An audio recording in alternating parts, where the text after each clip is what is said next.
আমতার পর এবার বড়বাজারে হানা রাজ্য ড্রাগ কন্ট্রোলের আধিকারিকদের। বড়বাজারে পাইকারি ওষুধের দোকানে হানা দেয় রাজ্য ড্রাগ কন্ট্রোল। গতকালের অভিযানে বাজেয়াপ্ত করা হয়েছে প্রায় 20 লক্ষ টাকার ওষুধ। বাজেয়াপ্ত করা ওষুধ পরীক্ষার জন্য পাঠানো হয়েছে। গতকাল Bagri market, Mehta building, Gandhi complex, Giria trade সেন্টারে অভিযান চালায় ড্রাগ কন্ট্রোলের আধিকারিকরা। 6টি দলে ছিলেন 19 জন ড্রাগ ইন্সপেক্টর।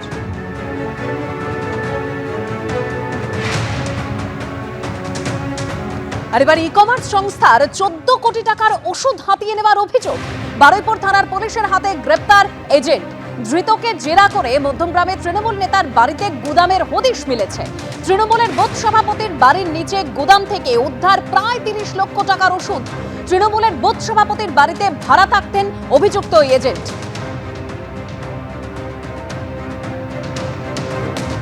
কলকাতার নামী হাসপাতালেও এবার জাল ইনজেকশন। মুম্বাই থেকে 3 হাত ঘুরে কলকাতার হাসপাতালে জাল injection. Ultadanga north city nursing হোমে জাল অ্যালবুমিন ইনজেকশন। আরো তথ্য জানবো সরাসরি সন্দীপ সরকার রয়েছেন আমাদের সঙ্গে। সন্দীপ,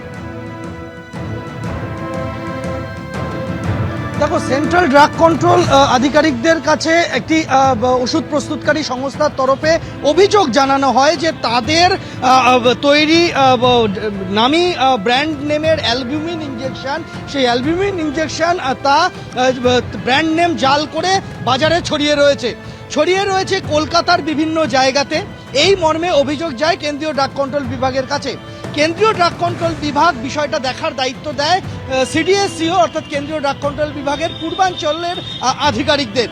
এরপরই উল্টোডাঙ্গার নর্থ সিটি হাসপাতাল, একটি নামী বেসরকারি হাসপাতাল, সেখানে গেল সপ্তাহে তল্লাশিতে যান কেন্দ্রীয় ড্রাগ কন্ট্রোল বিভাগের আধিকারিকরা এবং সেই নামী বেসরকারি হাসপাতালের ফার্মেসি থেকে অ্যালবুমিন ইনজেকশন, যেটা নামী সংস্থার ব্র্যান্ড নেম জাল করে তৈরি করা হয়েছে, তার 5টি ফাইল বাজেয়াপ্ত করা হয় এবং তদন্তে নেমে ওই নামী বেসরকারি হাসপাতাল নর্থ সিটি কর্তৃপক্ষের কাছে যখন এর কারণ জানতে চান কেন্দ্রীয় ড্রাগ কন্ট্রোল বিভাগের আধিকারিকরা, তখন হাসপাতাল কর্তৃপক্ষ দেখান যে তারা রীতিমতো জিএসটি পেমেন্ট করে তারা এই ইনজেকশনগুলি কিনেছেন।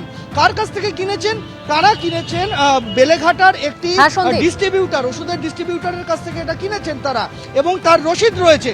এরপর বেলেঘাটার ডিস্ট্রিবিউটারের কাছে হানা দেন ড্রাগ কন্ট্রোলের আধিকারিকরা। সেখানে হানা দিয়ে জানা যায় যে তারা কিনেছেন মেহতা বিল্ডিং এর একজন স্টকিস্টের কাছ থেকে। মেহতা বিল্ডিং এর স্টকিস্টকে জেরা করে জানা যায় যে তারা ইনজেকশনটি এনেছেন মুম্বাইয়ের একটি সংস্থা থেকে। এরপরই মুম্বাইয়ের সংস্থার বিষয়ে খোঁজ খবর নিতে সিডিএসসিওর ওয়েস্টার্ন জোনের আধিকারিকদের কাছে এই তথ্য পাঠিয়ে দেওয়া হয় কলকাতার নিজাম প্যালেস থেকে। ঘটনার তদন্ত চলছে।